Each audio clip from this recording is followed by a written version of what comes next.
Jacob Riis was born in Denmark in May 1849 and immigrated to the United States in 1870. After jumping back and forth between jobs, he became a police reporter, a job he enhanced with flash photography, which was a skill that he spent hours perfecting. In 1855, New York alone had 250,000 or more people per square mile living in houses called tenements. These tenements showed the vast social inequality between the rich minority of the era and the poor majority of the era. Riis brought triumph from this tragic social inequality by advocating for new laws, organizing lectures, and writing How the Other Half Lives, which heightened public awareness.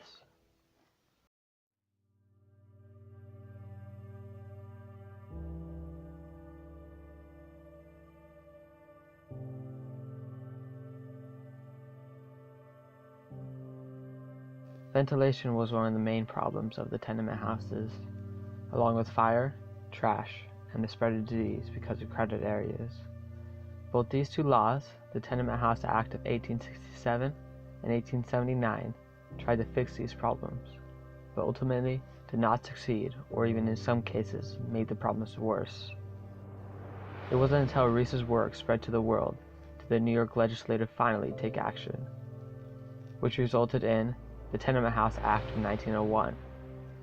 This act required that the windows of the tenement should be accessible for cleaning, and that all public spaces should be lit. The act required metal fire escapes, which had to be equipped with ladders, and lastly, it required an indoor toilet per every 2 families. The one thing that this act did differently from the previous acts was creating a tenement house department. This department responded to any tenement complaints, inspected existing tenements to ensure they followed the new law, and lastly, they oversaw all new tenement building projects. Without Riis, the New York legislature would never have been pressured into creating the Tenement House Act of 1901, therefore never fixing the livability of the slums. Before Jacob Riis published his book, he spread the word of social inequality by doing lantern slide lectures, the first of which is called The Other Half, How It Lives and Dies in New York. This lecture and many others consist of a presentation using lantern-powered slides, which shot the image on either a tarp tied between 2 trees or on the wall of a house. During these presentations, Riis used these notes and emotional music to create a depressing environment. After the presentation, Riis then took on role as a tour guide to show the audience the slums. As these lectures increased in popularity, Riis realized the potential for a book. Still doing lectures, Riis started to look for an editor. Kay Davis said, "The audience's positive response to the Lantern Slide lectures demonstrated to Riis the possibility of reaching a wider audience through the publication of a book." In 1889, the opportunity that Riis had been waiting for arose. An editor from Scribner's magazine approached Riis after attending one of his Lantern Slide lectures. This led to Riis's first magazine article, and then to a book.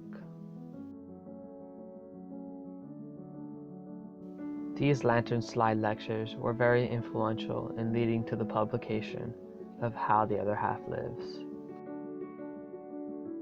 Jacob Riis's How the Other Half Lives impacted so many people, such as Teddy Roosevelt, who said, "I have read your book and I have come to help."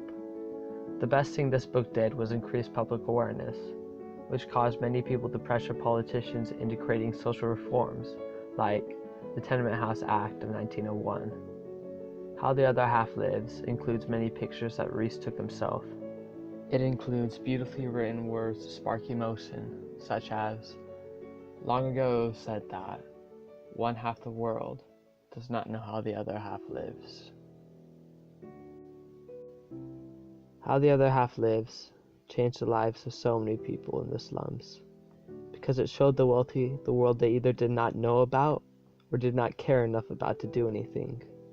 The majority of the wealthy only cared about the half that was on top, and cared little for the struggles of the poor, just as long as they were able to increase their own wealth. How the other half lived showed them the terrible living condition of the slums.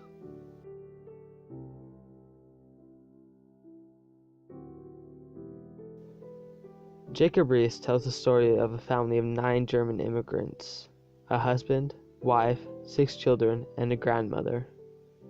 Jacob Riis describes these German immigrants as honest, hard-working Germans, scrumptiously neat, but poor.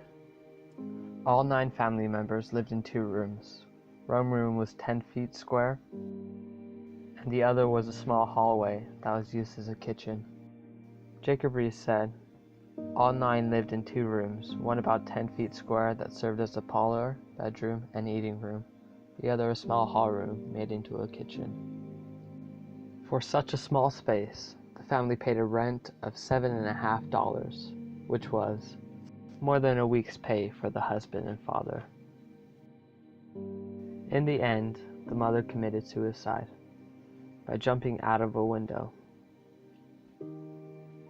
When Riis interviewed the other women in the tenement, they said that the mother was discouraged. The health officers of New York didn't live in better conditions. Each day they would return after long hours of work, spraying disinfectant onto everything they could reach. Jacob Riis described this job by saying, through long summer days, their cars patrolled the bend, scattering disinfectant in streets and lanes, sinks and cellars, and hidden hovels where the tramps burrow. After their work of earning almost nothing, they would return to the tenements that they were occupying. In this picture, there are 12 men and women sleeping in a space 13 feet across. 3 or 2 slept in the bed, and the rest slept on the floor. In this building, there are 3 other rooms like this that were, within half an hour, similarly crowded.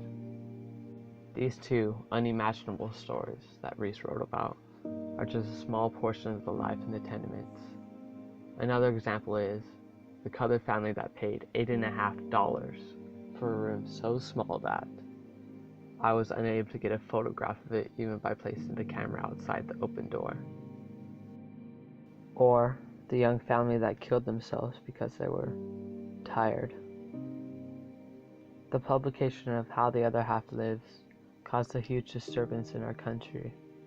It turned crowds of wealthy and influential people to push for laws such as Tenement House Act of 1901 and other social reforms such as child labor laws that eventually changed the slums into a livable place. How the Other Half Lives inspired so many people to act up and help the poor. It inspired people to not forget about the other half and all their many struggles. Jacob Riis, a Dutch immigrant that experienced the slums himself, changed how millions of people live. He showed the public the social inequality of the late 1800s to early 1900s. He inspired people to change the way they act, even the way they think. Riis created pressure on politicians to create new laws. He organized lectures that led to How the Other Half Lives being made, which inspired millions to change. Even today, Jacob Riis' triumph can still be felt as the world looks around at the homes surrounding us. Jacob Riis, an immigrant at the bottom, came from tragedy that morphed into triumph through his hard work. When nothing seems to help, I go and look at the stonecutter hammering away at his rock, perhaps 100 times, without as much as a crack showing in it. Yet at the 100th and first blow, it was split in 2. And I know it was not the last blow that did it, but all that had gone before. Never stop trying was Riis' motto, and because of his motto, he changed and saved the lives of millions.